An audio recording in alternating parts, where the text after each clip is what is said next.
Friday Night Racing. On Off the Ball. And they're off. Brought to you by Go Racing. Plan your day at the races at goracing.ie. And a very good afternoon to you. Welcome along to Friday Night Racing on a Friday afternoon. If you're watching this live on our YouTube channel, youtube.com/Off the Ball. The best place to watch all our stuff now is actually on offtheball.com because we stream everything live there, and you can also get your notifications wherever you get them.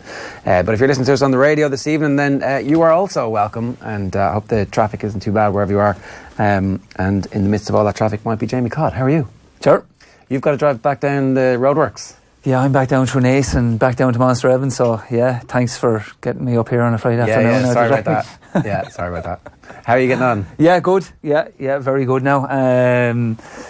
Back riding out there this morning, so That's the very first time? Yeah, the first time in 3 weeks, so yeah, it's good to get back up and get going again. Yeah. We like to bring people back to that moment of their worst injuries. This wasn't your worst injury, you were telling us. We'll go back to that one later on, but what happened 3 weeks ago? A simple enough fall in Limerick. I was riding it's not like a simple enough fall. Was simple if fall. You watched it though, like your man, the horse's feet were all over he basically capsized, nearly kicked Jody McGarvey as he was down, and you got a horrible fall, but it's just a simple enough fall. I got a grand fall. Yeah. Like a little bang on the nose, but that's always going to happen, and it was just Roger Loughran coming on, you know. But like there could be 20 runners. And you mightn't get a belt. There was 5 runners in this, and I got a belt, and that's just the way it was. And look at it, it's of the lesser scale, like, you know. So it's a collapsed lung, partially collapsed lung. Yeah.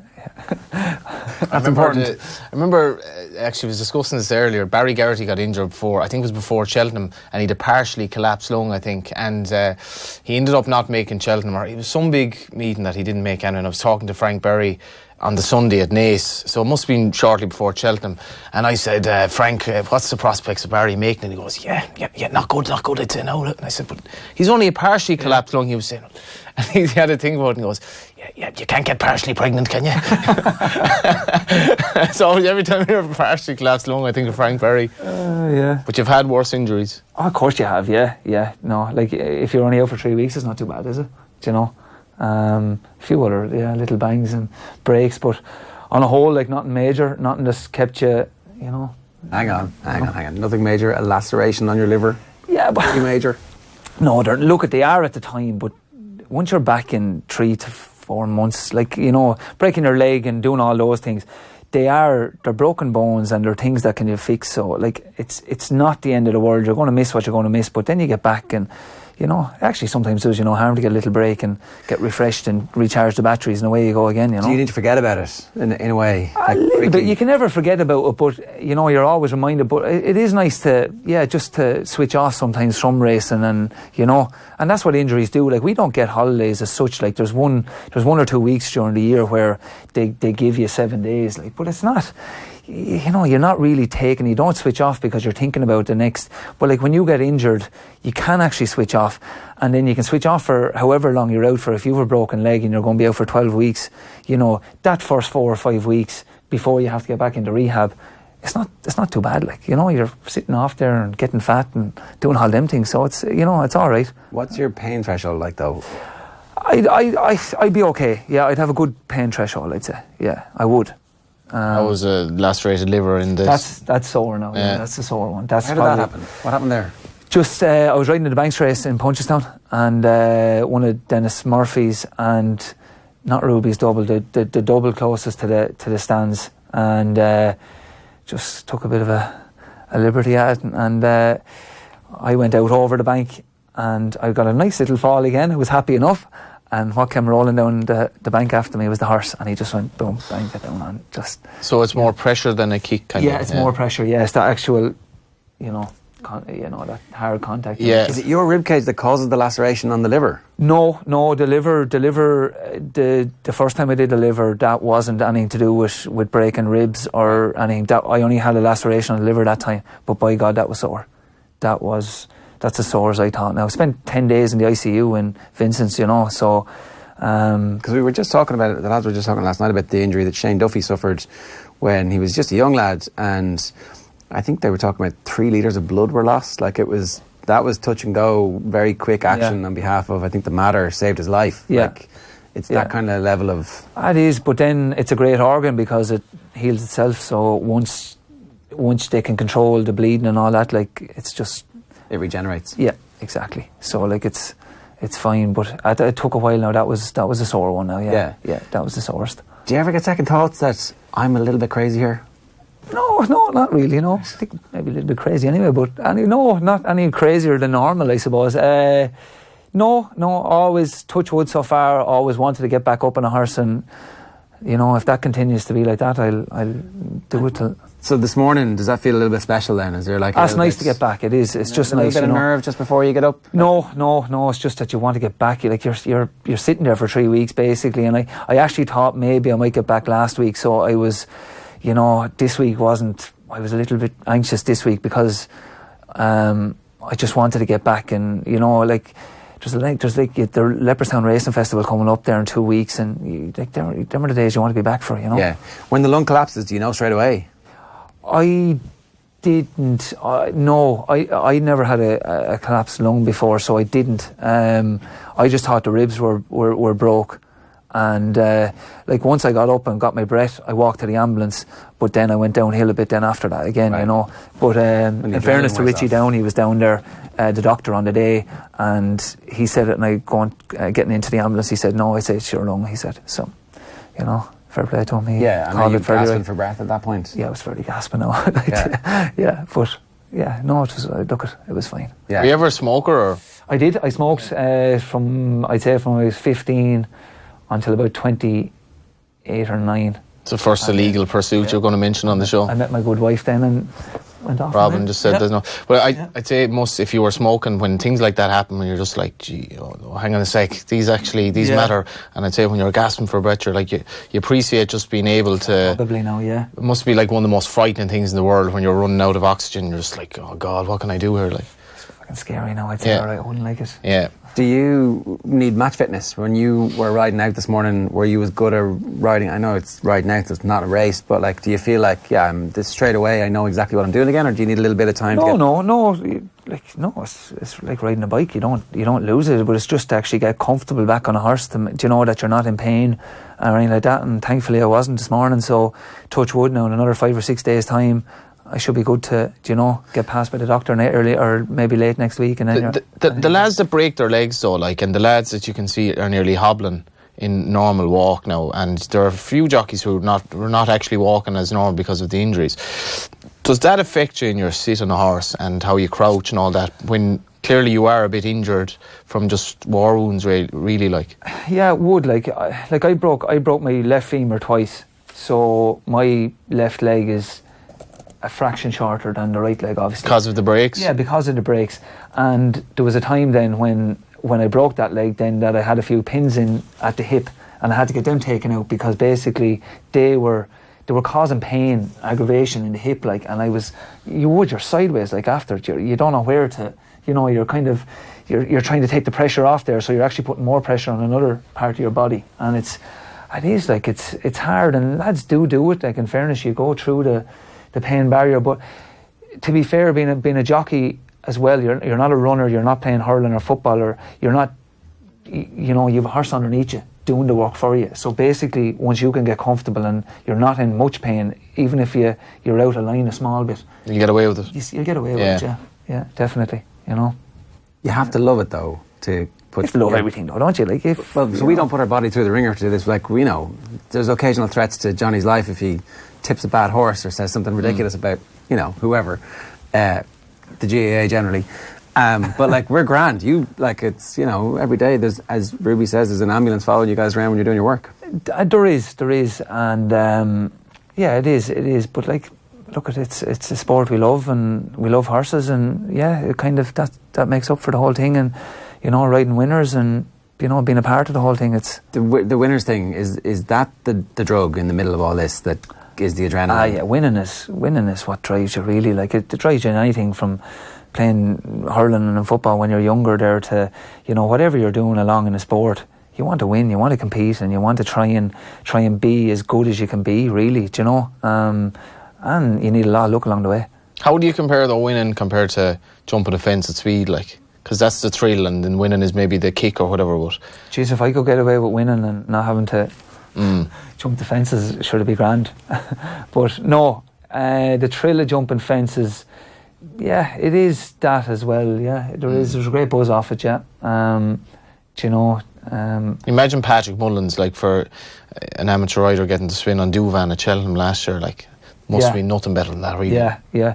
I was lucky enough. Fail, obviously. Yeah, I was lucky enough to ride in a 2 mile chase in Punchestown. It was against Undersaw, and Dr. Phoenix, was it, or? No, it was a horse of Jeremy Scott's. When horse? I can't think of his name. I should. He was actually a good horse, but do you know, just to be down looking at the first fence alongside Undersaw was enough for me.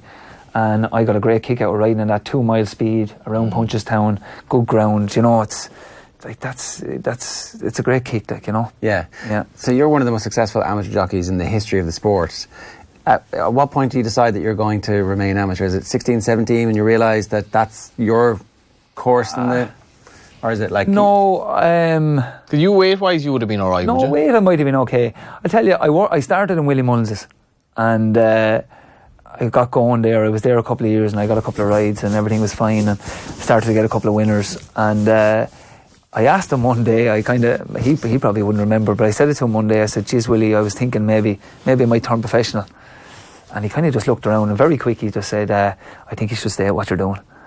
And after that I never thought about it again, and that was it. That's what it was. Yeah, Willie Mullins has a lot to answer for. Well, he does. But he probably had a rake of jockeys at the time. Probably even had David Case would have been there, Ruby would have been there. I know, maybe even James Nash, was he there? James Nash was there, and he was the amateur there at the time. And then I suppose I came in underneath him and started to ride a few. I had the claim and all that. But yeah, Willie could have just actually not even put any thought into that.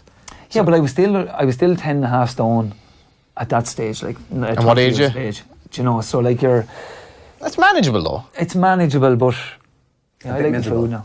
A bit miserable. You like your food, yeah? I like my food, yeah. Yeah, I do like my food. Jamie could have been top professional. But see, there, lads say that, and I've heard that about the likes of Derek and Nina and Katie and all that. You need a lot of luck, and you're taking on the creme de la creme. You're taking on Ruby, Barry, Paul Carberry, and you're it's basically you're as good as the rides you have as well, Johnny. Don't forget that. And you get better rides as amateur. Absolutely. Would I have got the rides over Ruby Walsh? Would I have got the rides over Barry Geraghty?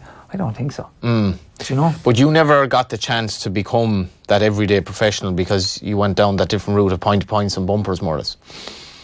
Yeah, so, I did. You know, it's kind of like the footballer who plays League of Ireland, but he never did it pro, so he doesn't really know if he had a full-time regime how he would have been. Yeah. Yeah, you know, but it's. I still think amateur is a bit of a misnomer anyway in racing because they're amateur nominally, but they're every bit as good really. It's just they're kind of riding less, but they're riding very good horses as well, and it just turns out that they're riding in point to points, which at this stage is basically another extension of professionalism anyway. So you're riding very good horses who there's so much riding on in terms of them winning. They could be worth 400 grand. So you getting this wrong is actually, there's a lot of pressure on you, a lot more than you think, and there might be more people watching the point to point than there would be, you know, at a top track on a Sunday in Ireland. You know, so it's people don't understand how big point to points are anyway. You know. No, but point to pointing is, and that's probably another good reason why I didn't kind of look at it more, turn professional, was I love point to point. Derek O'Connor was the same as that. I honestly, I genuinely do. It's and so can you not do point to pointing if you're a professional, or you have to be an amateur? No, you have to be an amateur. Okay. So basically, as an amateur, you can ride it in point to points, or else you get a different license. You get an A, B, and C license. So an A is restricted to bumpers, B is point to points and bumpers, and then C is against professionals, bumpers, and point to points. Okay. So you've got a C license. I have a C license, yeah. And is there a set number of times you can ride as an amateur? Yeah, against professionals, you have 21 rides a year. Okay. Unless it's family horses, I think there's a bit of leeway there to what you can actually, what you can ride. And I was doing a piece of Racing Post a few years ago. I had to go to point in Killa, which would be sort of East Cork, more or less. Yeah. And so it was the first point I'd been at, which I'm ashamed to say, but there were 18 bookmakers there. I remember that. I'd say there could be 1,500, 2,000 people at it, and the local GA, the local Camogie club or the local GA club, they were running kind of soup and tea, and anything you paid in went straight back to the club. And some of the horses running that day, some really good horses running, and the vantage point, there was a great view, and there was an unbelievable community spirit about the place because it was the local farmers' field. The Hennessy's, I think, in Killa. And I remember coming back and I was thinking, that's kind of what National Hunt Racing was more so than is now, where it's kind of everyone, so many people watch racing at home on TV now. You don't get that in point-to-points. You have to go. Everyone was wearing wellies. There were kids rolling around in the grass even in mid-January, and there was an unbelievably unique grassroots atmosphere about it. And I was thinking, if you were to sell racing, you could sell an awful lot worse than this. If you could compare this to the Curragh, even the Curragh, which has had a massive facelift, and I mean this, a lot of people, be they tourists or Irish people, would say, geez, I prefer Killa. You know, just because it has that unique feel about it. Yeah, but Point of Pints then as well, people say grassroots. It is grassroots, but become very professional. I know it has. It's changed. It has changed a bit since when I started. But you can still pay your tenner in, get your race card, drive your car into the field, park from here to there away from the last fence or second last fence or wherever you want to, you know, get out, walk around, go into the weigh tent, meet the jockeys, see the declarations desk.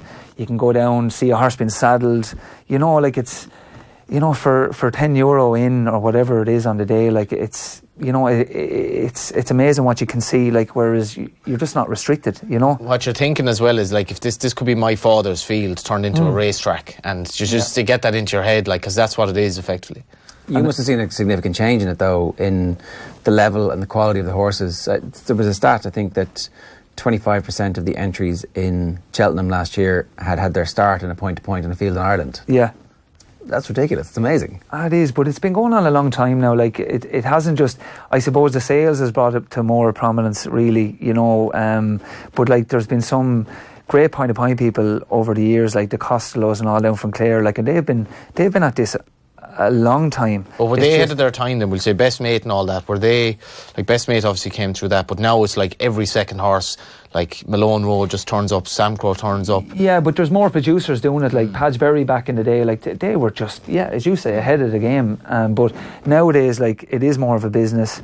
There's some savage producers of young horses, like real good horsemen. Like people have this, you know, they perceive the whole thing like as being, you know, they're getting at them early and maybe they're galloping too much early, but that's a load of codswallop. Like it's these lads, if they gallop the horses too much when they're younger, they go lame. The horses wouldn't stand up to being able to run. You know, a point to point, you run over 3 mile, jump 15 fences. So, like, if they're being kind of overused as 3-year-olds rising 4, they're not going to be able to last. Like, and the figures are showing that they are lasting, and you know, they're throwing up some unbelievable horses. If you had a horse now, a young horse, would you try to aim at a point-to-point or a bumper or both? It depends on... If you're trying to sell them, it's a point-to-point. If you're trying to sell them point-to-point, and obviously, yeah, I think, and it does. It's a great grounding. Like you see with the O'Learys there, they use it as a learning, you know, a learning curve for their younger horses as well. So not them all, but like a lot of them. And no, it is. It really is. That's the mad thing, Ger. So if you ran in a field in a 4-year-old maiden below in Ahabullog or something like that, or Drumahan, there's every chance you'll sell for a lot more than if you won a bumper impressively at somewhere like Punchestown. Yeah. And that to me, that's amazing, but it's completely justified. Explain why, though. Because they know they're going to be long-term chasers for one thing, and just the standard is so high. If you have a 4-year-old maiden, there could be 4 or 5 good horses in that race, like, and the horse that's second could be fetching 300 grand. Right. Do you know, it's like, and it's just become so normal. Not all now. Not all, but like it's not. Like, it's not uncommon all, anymore. Like you see the horses there that cost all the money. Like, there's a lot of good horses that are sold for 80 grand or 100 whatever, grand as well. Like, you know, and just because they cost the big money, it doesn't mean that they have to be good either. Like, there's a lot of foals, yearlings sold for a lot of money every year as well, and you know, it's not always that big priced horse that's going to get you there. You'd like to think it would, pedigree, confirmation, all those things. You'd like to imagine that they're going to last, but you often throw in like your Denolis and your, you know, so on. You know, they really are. They're going to.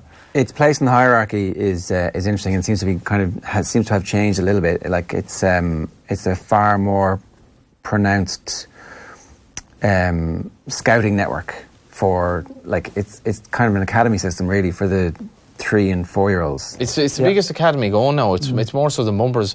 I was talking to Richard Pugh about this actually, and he was saying that Richard, when before Racing TV, which was Racing UK, took over the Irish racing, Richard had his thing on At the Races once a week, the Irish point-to-point scene, and I was actually just thinking about, like, the likes of Malone Road and, you know, these horses who, if you could show them winning their point-to-point before Malone Road ran his bumper and down Royal when I was up there that day, and I was saying, like, Racing TV should really be all over this, getting footage of the point-to-points, because you'll see these horses in action and you'll go, wow, that was impressive. You know, and like, Malone Road is one of the most exciting horses I think I've ever seen as a young horse. And you would know, like, and Envoy Allen as well, like, you know, so it is, look, we're in a great time. These handlers, they're going to the stores, the store sales, and they're buying these horses for, you know, 30 to 100 grand, and fair play to them. Long may it continue. Yeah, let's talk a little bit about Cause of Causes. Do you have favourite horses? Are you allowed to have favourite horses? Is that like a thing? Yeah. This lad is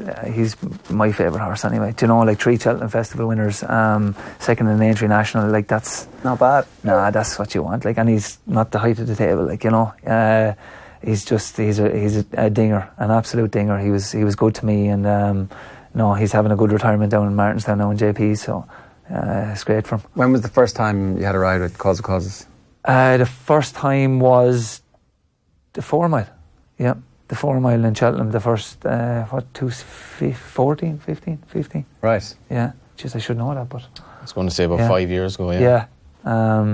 So that was the first time, and then... Was it heavily fancied at that stage, or...? Yeah, he was fancied. He was a novice he was a handicapper coming back into a novice. He hadn't won over fences, so he was eligible to run in the 4 mile that year, and to be honest, I fancied him anyway. And the following year then, he got into the Kim Muir. How do you get that right? Like, what's that It's an amateur race in Cheltenham, and to be honest, like, I'm associated a little bit with Gordon, and it just kind of clicked that way, really. Okay. Yeah. He came off the flat, didn't he? Yeah, Dynafarmer, bred to win a derby. Because Cause of Cause and Tiger Roll were both ex-flat horses that ended up basically, one of them won the Grand National, one of them finished second in it, and both won the 4 miler, and both won the cross country, which is like, defies convention in a million ways. Like, and the other one won a national, so like it's it is. It's like, that's mad. And they're both small horses. They're not big, like, and they jumped the national fences.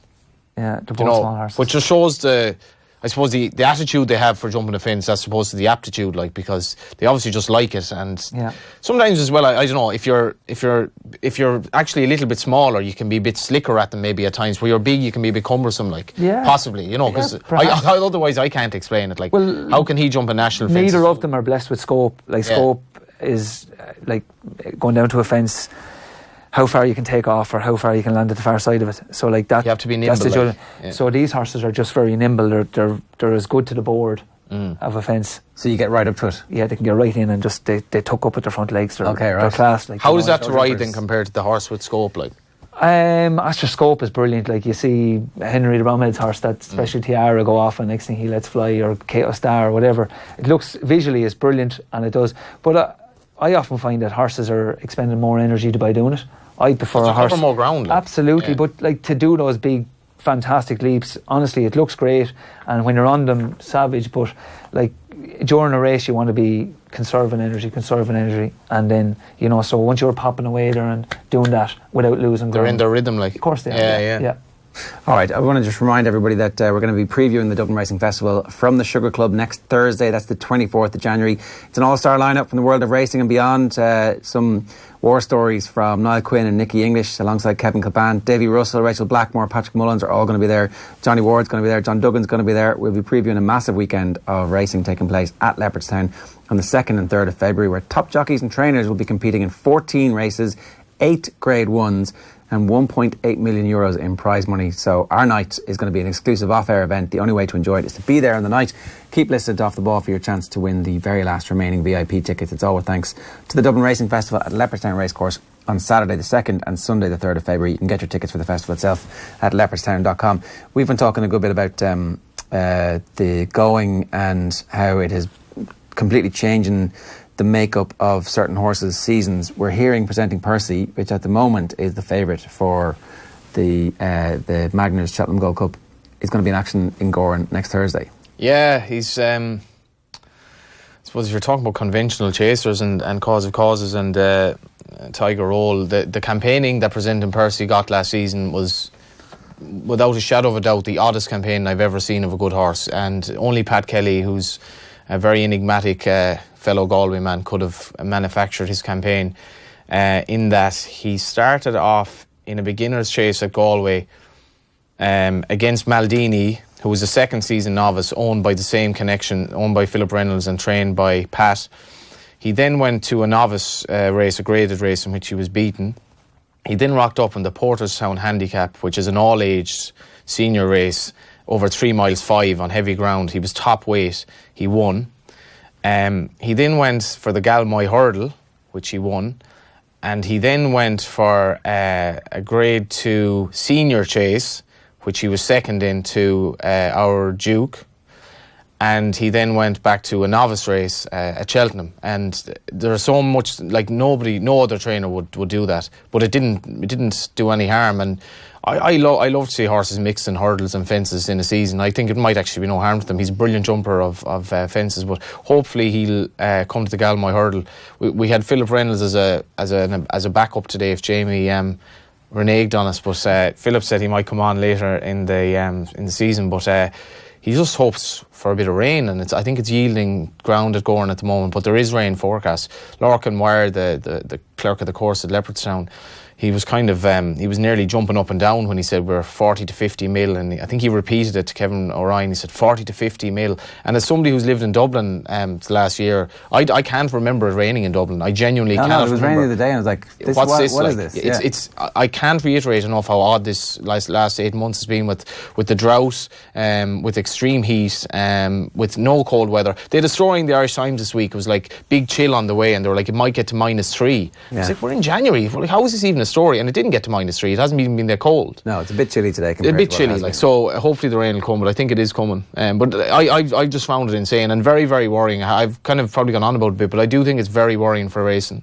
Yeah. Because it's what'll happen this season is the good horses who are novices, a lot of them won't really be exerting. They'll just wait for next season and just hope it rains. But there's a very real worry at the moment that the whole season will go by without proper heavy ground.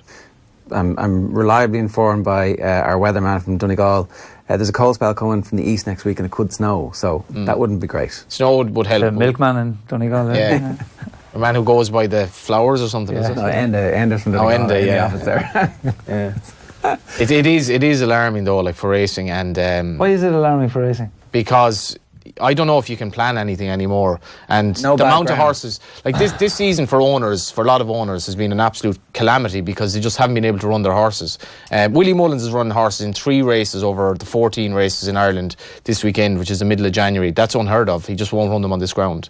There was firm in the going description at Turles, I think, this week. It's completely insane. And if they want, even if they get the 40 or 50 mils at Leopardstown's water level must be so low at this stage that it's going to make a negligible difference. Now, maybe you'll say that the horses will handle it and that at Cheltenham they'll handle it, but you're going to be reluctant to risk horses on that ground, and there are a lot of horses who want heavy ground, they're just not getting it. Yeah, but just because Willie Mullins can't run his horses, and Gordon Elliott and Jessica Harrington and anyone, and Pat Kelly. But who's winning the races then? It's been spread out maybe a bit. Absolutely, sure. How is that a bad thing? No, that's not a bad thing. I'm all for that. I'm all for that. No, look at if they're not going to run their horses and someone else is, fair play to them. They're picking up the prize money.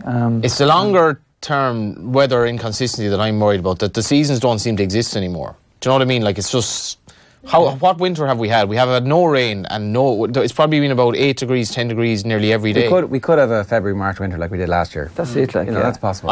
I've never been praying for rain. I don't pray, but pleading for rain as much, just because I don't think it's normal how this, like walking the Hill of Hope the other day and people were in t-shirts in mid-January. I'm like, this is insane. Yeah, but look, like, we were washed out with this time last year, and then the snow came. So, like, you're right, the seasons are different, but it's just it's erratic. Yeah, it's erratic. We need to cut down our meat consumption as well. Yeah, exactly. A lot of things to do, like start wearing the vegan t-shirts, and all that. Yeah. Racing goes vegan. Yeah. Jamie, tell us the difference between Gordon and Willie. You've obviously worked closely with both of them. Be honest now, Jamie. I'll be honest. All right. They're two very, very driven men, and they're two. In different ways now. Willie is I think he has more of a natural feel for it. but he has more experience. What Gordon is doing at the minute, I think, is just incredible. Like, he's not even, is he 40? He just turned 40. So, like, for what he's been doing for the last 10 or 12 years since he won the National, like, it's absolutely crazy. So you'd imagine in time he's going to get better and better and better, you know, if he gets the right horse. But what Willie does, I just think Willie is fantastic. He really does. He gets him so fit. I think the gallops that he has gets him that fit, and then he's able to turn horses inside out and nearly get inside the horse's mind nearly, do you know. What is it about the gallops? Yeah, during the winter now when it rains, the wood chip, see the difference with wood chip gallops, when it rains during the winter they get very heavy, so they get deep, whereas a sand gallop during the winter, it packs a bit more, so they ride a bit, it rides a bit better. A sand gallop can ride too good nearly, and then vice versa in the summer. The sand gallop rides deep because it's dried out, and then the wood chip would dry out and it rides too good. Okay. So, you know, so Willie has the best of both worlds. He has a wood chip and a sand gallop, as does Gordon. So that, I think, you know, that's why their fitness and all that is. So at any time of the year you can decide we want to see what they would be like on heavy ground, we want to see what they would be like on fast ground, and you flip from one track to the other. That's it. Well, no, I just think heavy surfaces, whatever gallop you have, a wood chip or a sand, I think you're able to keep horses sounder on it. Okay. By, you know, if you're, it's like you running down the road too much, like you're going to get sore. Whereas if you're running in a bit of loose sand on the beach. Yeah, if you cross Willie's gallop, it's like it's kind of like Outfield. Yeah, it's like you're thinking of quicksand. If you literally got into something that it's hard to get out of, it's that deep. Like, whereas if you go to Damien English's and he gallops horses on the beach, then it's like almost like running on the road, like, you know. So, but Willie's it's easy to see how he gets them fit. Yeah. But they're very driven men. They focus on what they want to do. Like, they just want to train winners and have good horses, and do you know. They wouldn't be full of self-platitude either, which I like. They like winners, but they never praise themselves, really. They might actually say, like, I got the trip all wrong with that horse, or trainer error, but very self-effacing. Is there room for somebody else to come in and challenge the two of them at that same level, or is that...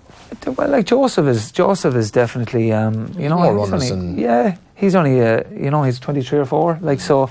Like, he's in at an earlier grade than Gordon, or an earlier age than Gordon. So, like, what he's done when he gets to 40, or you know, God, it's scary nearly, you know. Yeah, and for whatever reason, I always just assume he's going to be mainly a flat trainer, but already he's nearly 50-50. Like, he is, yeah, and like the likes of Jesse, Henry de Bromhead, like these kind of guys as well, like they're phenomenal. Noel Meade, jeepers almighty, like they're phenomenal trainers and have been for a long time. And I'd say maybe that Willie and Gordon have just got the numbers up as well, you know, to be at that maybe 200 plus horses. Yeah. You know? For you, what happens when you stop riding? What's the next stage of your horse? When I stop riding, well, to be honest, I work full time for Tats Ireland as well. Right. I'm a sales rep for them. So basically, we have sales. We run a sale in Cheltenham and Ascot. So you'd be trying to source horses to get lads that win Point of Points or get placed in Point of Points and go over to them sales, and, you know, trying to sell them over there. And as well as that, then at home, then in Fairy House, in Tats Ireland Fairy House, then we have the store sales and yearling sales and foal sales, and basically I do inspections and all for that as well. So but it's something I enjoy now. I like working with young horses and meeting the people. I know a lot of people, and I like it now. It's Would you ever be a trainer? Is that? No, I don't think so. No, I don't think so. I love the idea of it, but no, I don't think so. I actually prefer bringing on foals, yearlings. I actually trade a few horses myself, and foals, yearlings, and bring on young horses, breaking and all that as well. So, no, I enjoy that too much. I don't think I'd go down the route of training. It seems you have to have that bug, or you don't have it, and there's no in between. You can't kind of be a little bit pregnant when it comes to training. Yeah, just dealing with owners and all that, and Yeah, look at. Yeah, owners they can be tricky, but like that's what you're buying into as well. Like, do you know what I mean? Like when you're going training, it's like anything. You need somebody to pay the bills, and you need the horses as well. And it's about managing them as well. You have to manage owners. You have to manage your horses. You have to manage your staff. You have to be.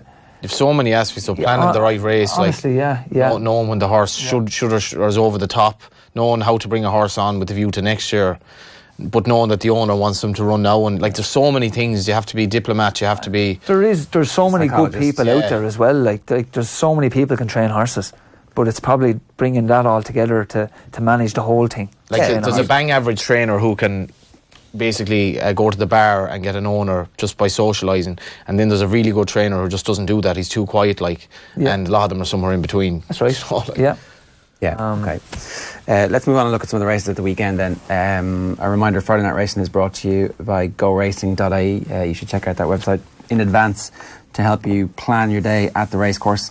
Let's talk about some of the races in Ireland this weekend. We're looking at Turles on Sunday. We're also going to mention Ascot tomorrow. Your bet is Tell Me Annie. It's at Turles on Sunday at 2:40.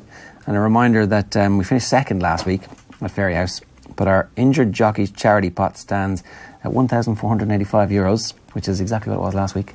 Yeah. Another €100 bet courtesy of the Tote. Yeah, hopefully Tell Me Annie. Declan Queally, who you probably know quite well. Yeah, Jack, trains her. She's actually a 10-year-old, and I think she only was running first time really at the track as an 8-year-old 2 years ago, but I really like her. I think she's just really genuine, typical chaser. They actually started her off over fences as a 9-year-old going on 10 in a grade 2 at Cork, which is 42 days ago, when she was when she was 5th behind Camellia Descotte. But she was well backed, and I like the fact that she didn't get a solo up front, and I think she'll be written off here. She could be 14-1. I think she's actually more than capable of winning this race. She's a good mare, very tough. If she can get out in front, she could have a big chance, and Andrew Lynch will have probably gotten to know her a bit more after her first chase run. After all our talk about Felix Desjardins last week, none of us were on it. Yeah, he was very well fancied. Horse Jamie would know as well. He's just, again, it's the beauty of racing. He's kind of a mind of his own, the way that you can't really restrain him to an extent. You just kind of have to let him do his own thing. And in fairness, it was a brilliant performance. Like, it looked a decent enough race, and he never looked like being caught. No, he's a horse with a lot of talent now. You don't win 2 bumpers. I think he won 2 bumpers. He's won a point now in 2 bumpers, and he's just a free going sort, and jumps well. So no, he could keep stepping forward now. Definitely a trendy horse before Cheltenham last year that everybody's banging on about. Big time, yeah. But he wasn't a horse with the Cheltenham bumper. He's still only beaten 5 or 6 lengths. Yeah, despite running way too keen. He's still only beaten that. So he could over fences now. Would be interesting as a free going 2 mile chaser. Are we looking at Ascot? We can start off with Ascot. I think for the likes of Matchbook is an exchange that is obviously trying to compete against Betfair and Betdac and so forth, and it would have paid pretty big prize money to sponsor the Matchbook Clarence House Chase in Ascot tomorrow, and for 3 horses to show up, despite the fact I'm pretty sure it was reopened. $8,000 for coming 4th, which obviously is going to be shared by the other 3 now. Right. Now, trainers have their own prerogative, but I can't see how at least 1 or 2 other horses wasn't entered here. You've a chance of coming second to win $32,000. Yeah. You're not going to beat Altior unless calamity befalls him. But this race is not good. There are 3 runners here. Altior only ran 3 weeks ago in a similarly small field when he was 8-1 on, and he's going to be similar tomorrow. This race really, in the overall scheme of things, is a complete irrelevance unless Altior something goes wrong with him. And what are the odds there? 1 to 8, 7 to 1, 8, 16 to 1. Back in the days, this might have been a handicap, and it would have been maybe a bit more interesting, but it's just disappointing that there are only 3 runners. And Undeso was taken out. I can kind of see why Willie did that on good soft ground, whatever the reason was there, but it's a disappointing renewal. It's just a tune-up for Altior, really. It's just basically a schooling session for him, on all known form. That's not to, like, Fox Norton's a good horse, but how he's rated only 8 pounds below Altior, to me, like, he's probably not within a stone and a half of him in terms of ability. Altior is different gravy to anything that's going at the moment. Yeah. Oh yeah. No, he's exceptional. He's as good as I've seen in a while now. He really is. You'd love to see him stepping up. Yeah, because just at the moment we're just not learning that new about him. But we don't need to. A horse can only win what he's going to win, and fair play to him and all. But the way he stays going at the end of a race, I know they're only 2 mile races, but God Almighty, you'd love to see him stepping up and doing maybe what Cato Starr did. Win he didn't win a Queen Mother. He was Tingle Creek. He won a Tingle Creek, and he won 5 King Georges or whatever, and 2 World Cups. But where does Altior end up? He's 9 now, so I don't know if the bird has flown a bit. 2.5 miles if you ran at Aintree would be an absolute formality for him. I'd like to see them have a go at the King George maybe, but the only thing is he is unbeaten. So you protect that. It would be nice to protect. If I owned him, I wouldn't be mad interested in going over anything other, because he's perfect for 2 miles because he's finishing kick. What's the point in protecting it? Because very few horses do that, and he would go down in history as one of the... if I owned him, I would be gutted to see him beaten. Because he's almost infallible at the moment. But wouldn't you like to see him challenged by the best? As opposed to, you can put him... It's like a boxer... He's been challenged by the best over 2 miles. If you run him in a Gold Cup, you're going...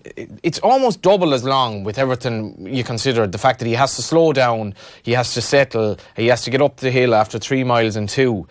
So it's such a step up. The King George is one thing, but to try to bring him to the Gold Cup, you're changing everything you've done with him to a large extent, because you're trying to make him into a fast 3 mile chaser, whereas over 2 miles he has a finishing kick at the end of his races that's really extraordinary, because horses are slowing down at the end of his races, and he's actually just getting going. And he hit a flat spot at Cheltenham last year. I actually laid him, and I backed Duvan, and I was delighted with the way things were going. He looked beaten, and even when Duvan fell, he still looked beaten.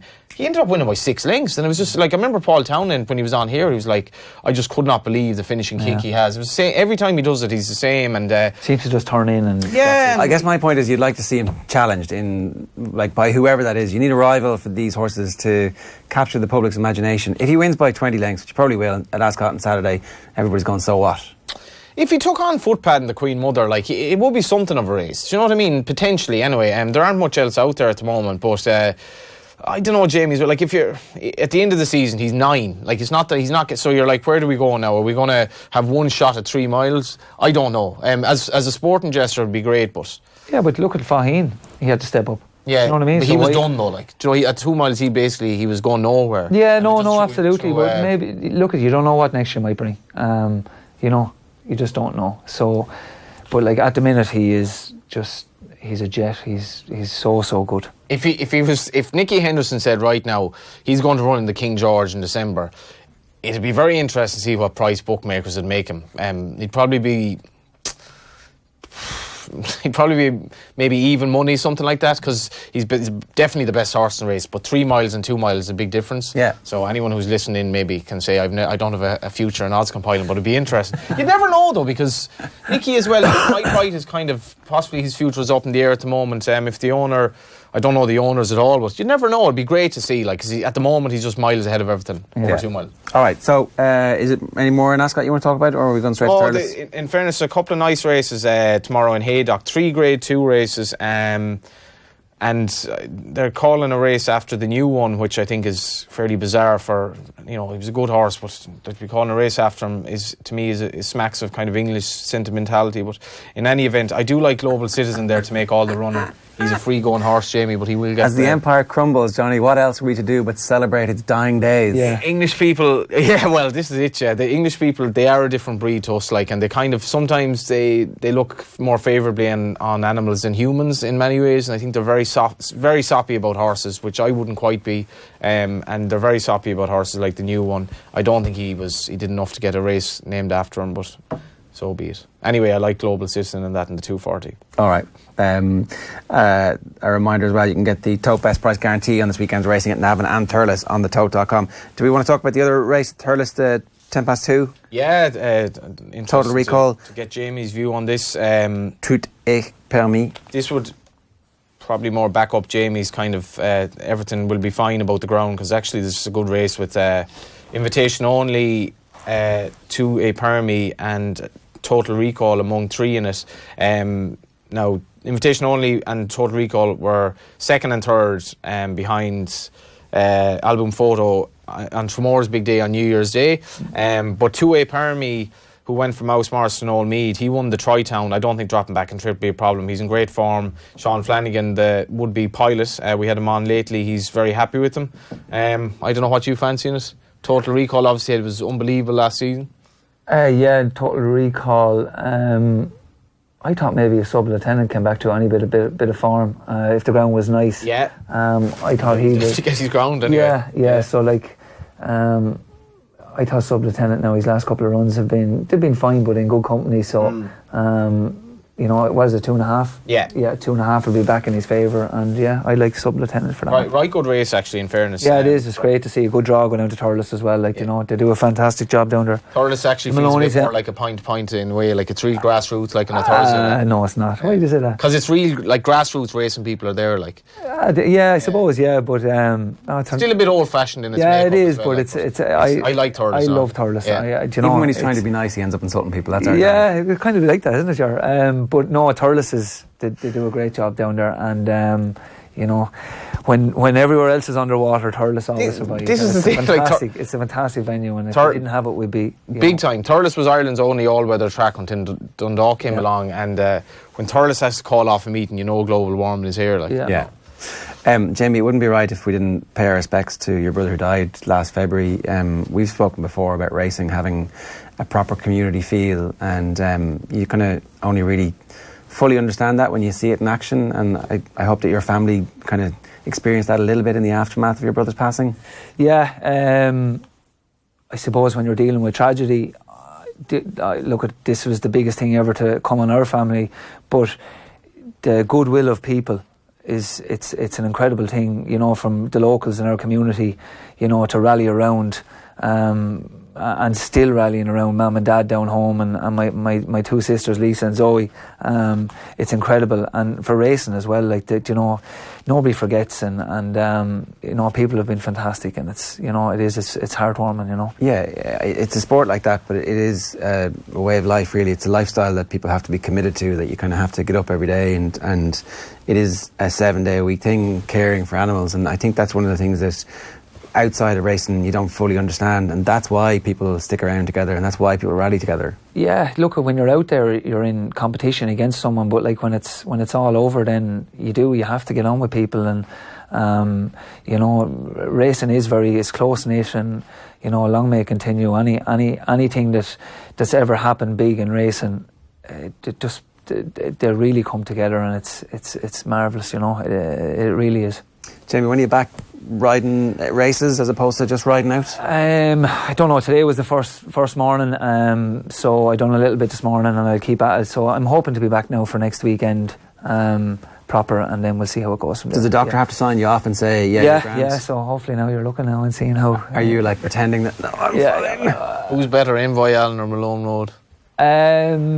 I know they're two good horses, but they're two different types. This is the most stock answer ever when you can't say one or the other. Yeah. But you're kind of right. Well, one's going to be a 2.5 miler, the other one's a big 3 mile chaser. And, but just two very, very good horses. Road not get 3 miles? Well, he did in his point, and he got it well around a good big galloping track, so I can't see why he wouldn't either, but he just has so much pace as well. Whereas Envoy Allen, big stride, big horse. You riding next weekend? If he runs? Yeah. I hope so. I hope so. When you only have 21 races a year, do you have to turn down stuff? No, well, for the amateurs now, in bumpers now, we don't. It's only against professionals. Okay, right. So you get all the bumpers you want? In the bumpers now, you can ride in as many as you want. Okay, I know the amateurs obviously, but then it's 21 professional races. Against professionals, yeah. So you still have to be fairly picky, would you? No. No, you want to get off for 21? No. Yeah. I don't think I've gone over the 21 rising in the last 21 years. So. Right, okay. So, yeah, no. So you only ride big horses and big races. Not a bad way to be. Well, look at if you can get away with it, but it's not as easy as that as well. Like, you have to, It doesn't sound easy at all. In the muck and the dirt now on a Sunday. And the lacerated liver. Yeah. What chance do Wexford hurlers have in 2019? It started well. I know Kilkenny were missing a few. Ballyhale weren't hurling, but I look at they're competitive. I don't know Change whether their style of hurling? Cheapers, I don't know. Was Davy Fitz? Is it going to change? Maybe he might have a trick or two up his sleeve. I'm hoping he does, but it's just good that they're competitive again to a certain level. some buzz around the county. There is. It really is. Like, Jesus, it brings a lot to it, you know. 60,000 at a Leinster final is insane. Yeah. At that game, like, I mean, Galway fans were so outnumbered. It was just like, jeez, you nearly wish them to go well. Like, and the emotion when you beat Kilkenny, like, in Wexford Park the year before, was like, happy days. Or rather, the same year was like, watching that game was just like, geez, it must have been amazing. Like, yeah, no, it is. It does. I was only, in '96 when we won it. Like, I was only 15 or something, but like the perfect age. Yeah. I was the same age in Galway when they All Ireland in '98. Yeah, whatever, Johnny. I don't remember that. That was against Kildare. Actually, I remember that. Never happened. Haven't won anything since. Didn't happen, Johnny. Anyway, how do you find time to golf? That was the other thing. Apparently, you're like a keen golfer. How the hell do you find time? There's no time for golf anymore. 2 kids, 2 little girls, and no time. Yeah. What are you playing off? See, I haven't rejoined anywhere, so I could get 27 again. Maybe. All right, a bandit. All right. Yeah, well, Jesus. That's I'm hoping for. Well handicapped.